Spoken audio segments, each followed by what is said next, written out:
Salut les players, on se retrouve pour une nouvelle vidéo. Quel match? Quel match encore? C'était un match de taré, j'ai plus les mots, j'ai plus les mots. Finale de Coupe de la Ligue, c'est Liverpool qui a le dernier mot encore une fois. Klopp qui remporte un nouveau trophée avec Liverpool. Pochettino qui craque encore. Toujours pas de trophée en Angleterre pour lui. Anderson, t'es chaud ou pas? Bah écoute, une finale de Carabao Cup, pardon, exceptionnelle. Donc je suis bouillant, bouillant, bouillant. J'ai hâte qu'on débriefe ce match de fou, de fou, de fou, de fou. Allez, c'est parti.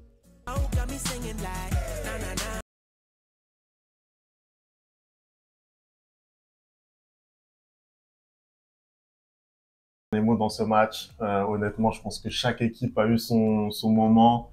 T'as pensé quoi, toi, déjà de ce début de match? Je pense que c'est Liverpool qui est mieux rentré dans la partie Anderson. Bah écoute, on se retrouve dans une finale de Cup vraiment exceptionnelle.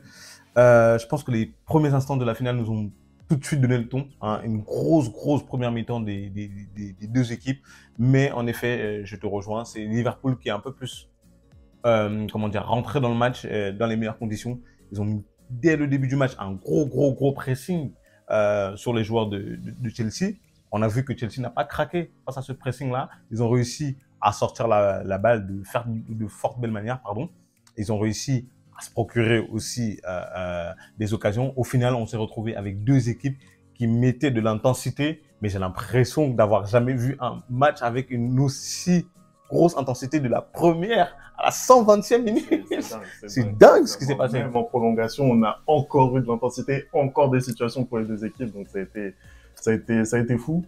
Moi, je pense que Liverpool, effectivement, c'est eux qui ont été les meilleurs dans cette vraiment ce concentré de pression qu'on a eu au début du match. On a senti vraiment que côté de Chelsea, c'était beaucoup plus compliqué techniquement d'être juste tant la pression était vraiment sur leurs épaules. C'était un premier trophée à aller chercher pour Mauricio Pochettino, mais c'était aussi l'occasion pour eux de sauver un petit peu leur saison. Et c'est vrai qu'on a vu tout de suite que ce soit Malo Gusto par exemple, on a vu Colwill en début de match pour qui c'était un petit peu compliqué sur les contrôles. Au contraire des Reds qui eux justement sous la pression, parce qu'au final, je pense que Chelsea, voilà, ils ont essayé de mettre les ingrédients. Ils ont mis les ingrédients. Moi, j'ai trouvé. Mais c'est vrai que techniquement, c'est au-dessus. En fait. Après, moi, je suis pas trop, je suis pas forcément d'accord parce que dans l'ensemble, j'ai trouvé que Chelsea avait bien défendu. Toutefois, je te rejoins encore une fois.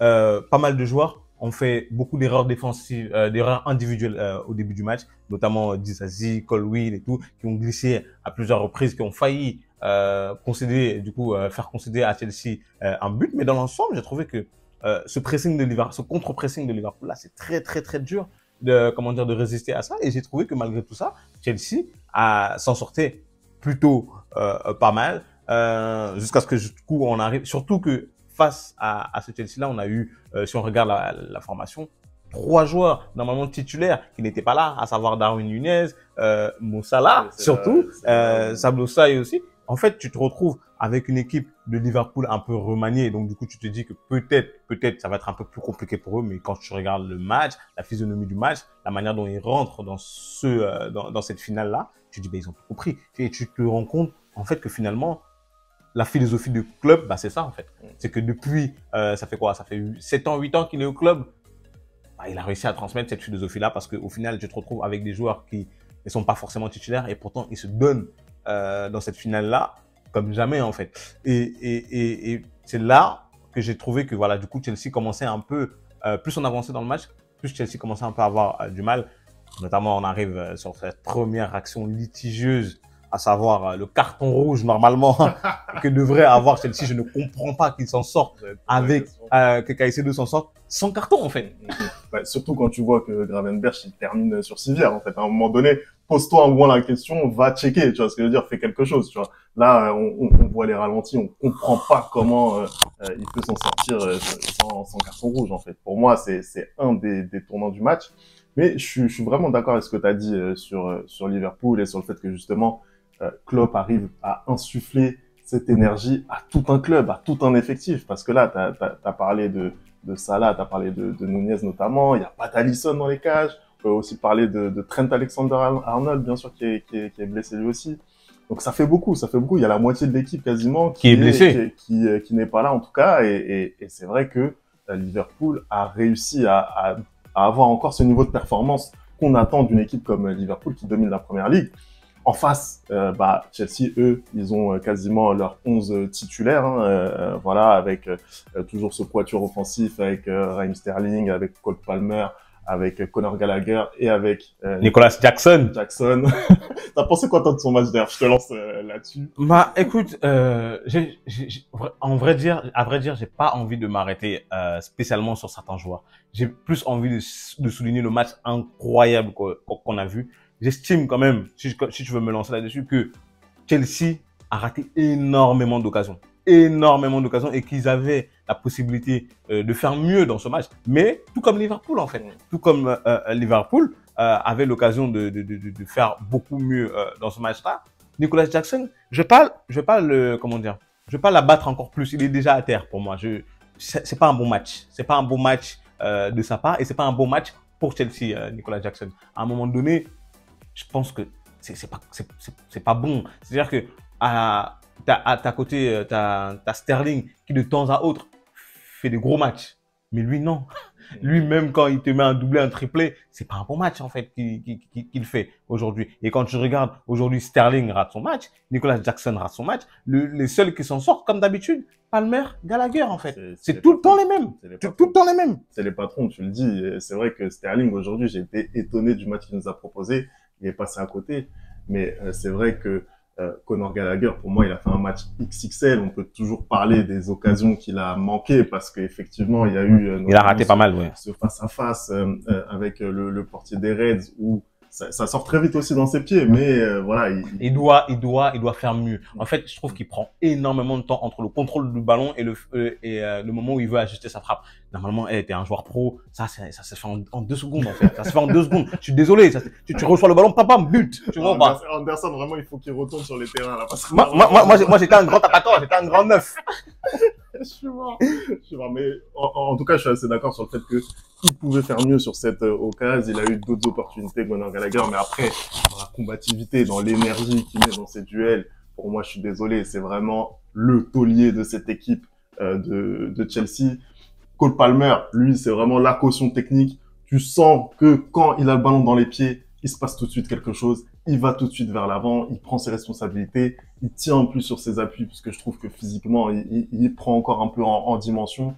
Donc voilà, pour moi, offensivement, c'est les 2 leaders de cette équipe.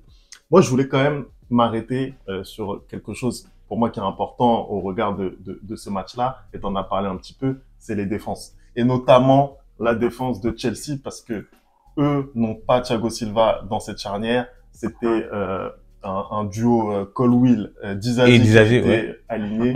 Pour moi, je sais pas ce que t'en penses, tu vas le dire tout de suite, mais moi j'ai trouvé ils ont fait un très très bon match globalement. Ils ont eu du mal à rentrer dans la partie parce que beaucoup de pression, parce que c'est une finale, t'es à Wembley, c'est quand même compliqué. Mais vraiment, je trouve que ça tient la baraque. En plus, c'est pas la première fois qu'on les voit. On les a vus lors du match précédent à l'Etihad Stadium. Et c'est vrai que pour moi, ça tient, je suis désolé. T'en as pensé quoi, toi? Je suis totalement d'accord avec toi. Que ce soit la défense de Chelsea, à savoir Disasi et Colwill, et on va rajouter aussi Petrovic, que ce soit de l'autre côté Van Dijk, Konaté et Kelleher, des bonnes défenses. On a eu des très très bonnes défenses. Si on a eu 120 minutes sans but, c'est aussi à cause de ces défenses-là, en fait. À cause des gardiens, principalement, qui font des très, très, très, très, très bons matchs.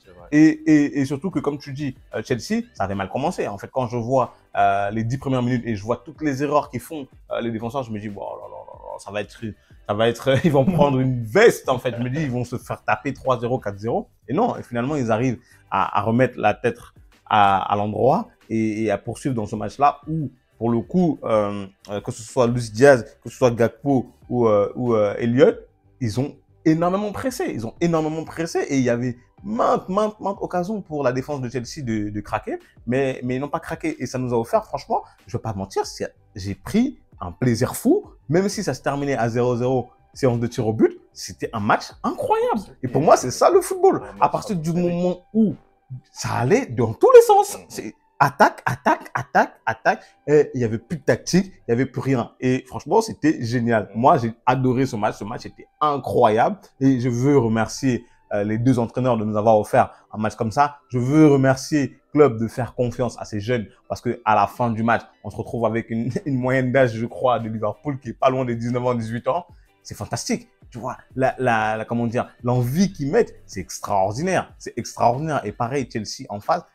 Chelsea qui n'est pas sur sa meilleure saison, mais contre les gros, à chaque fois, ils réussissent à élever leur niveau de jeu et à être présents. Et franchement, bravo aussi. Même si ce soir, ils perdent leur 6e finale, je crois, consécutive, c'était un très très beau match de la part des Blues et ils auraient peut-être mérité mieux, mais moi je trouve que le résultat est logique et que c'est Liverpool pardon, qui a plus fait dans ce match et donc c'est normal qu'ils soient un peu plus récompensés. Bah, je trouve que c'est vrai que pour moi c'est Liverpool qui a eu l'initiative dans ce match, clairement. Après, bon, je pense que ça sert à rien non plus de suranalyser parce que bon, tu l'as dit, c'était un match de fou. Mais après, moi, j'ai quand même l'impression, hein, en ayant regardé ce match, que c'est Chelsea quand même qui a eu les opportunités les plus franches. Les plus franches. Après, il y a des poteaux des deux côtés. Il y a des poteaux des deux côtés. Il y a des buts hors jeu des deux côtés. Voilà, en sachant que le but refusé à Raheem Sterling, c'est très très tendancieux là aussi. Moi, je pense plutôt pour le but refusé à Liverpool à Van Dijk où je suis pas d'accord moi. Bah, moi, sincèrement, sur ce but-là, pour moi, il y a totalement hors-jeu. Il y a totalement hors-jeu parce que c'est une faute de vice en fait. C'est une faute. Ce que Endo fait, en fait, il a pas à le faire. C'est-à-dire que ça change le cours de l'action. Oui, mais en soi, comment dire, il ne bouge pas. C'est l'autre qui vient, l'autre le rentre dedans. Certes, il l'empêche ensuite de défendre, mais il ne bouge pas. Il fait un écran. Il fait un écran. Je suis désolé. À un moment donné, on commence à avoir un sport. C'est un sport de contact. On peut plus rien faire. On peut plus rien faire. À un moment donné. Mais l'action de jeu, ça veut pas dire toucher. Action de jeu, c'est t'es positionné là où tu dois pas être. Et en l'occurrence, il était là où il devait pas être. Donc effectivement, voilà, on lui rentre un petit peu dedans, mais il n'a pas à être là. Il n'a pas à être là. Ça a un impact direct sur le fait que ce soit Chilwell qui se retrouve au duel avec Van Dijk. Avec Van Dijk. Et ça a un énorme impact. Après, moi, de toute façon, moi j'ai trouvé que dans l'ensemble, l'arbitrage de ce match n'a pas été au niveau. Parce que je trouve qu'il prend des décisions. Il doit y avoir carton rouge, mais 10 000 fois de Caicedo. En fait, il y a plein de petits trucs comme ça où il n'a pas été au niveau, clairement. Et heureusement qu'il n'a pas gâché cette finale-là, parce que je pense que ça a été équilibré un peu au fur et à mesure du match. Mais ouais, quand tu as une finale comme ça, incroyable, c'est dommage d'être gâché par l'arbitrage. Et même de manière générale, je trouve que l'arbitrage en Europe, il s'améliore pas en fait. Il s'améliore pas. Et là encore, on est en Angleterre où ça va encore. Mais je pense qu'encore ce soir, on va avoir des dingueries en Liga. Hier, pareil, on a eu des dingueries encore en Liga parce que je vois pas comment dans certaines actions, on me dit penalty pour main, dans d'autres, on ne dit pas penalty. En fait, ça va plus. À un moment donné, le football s'améliore.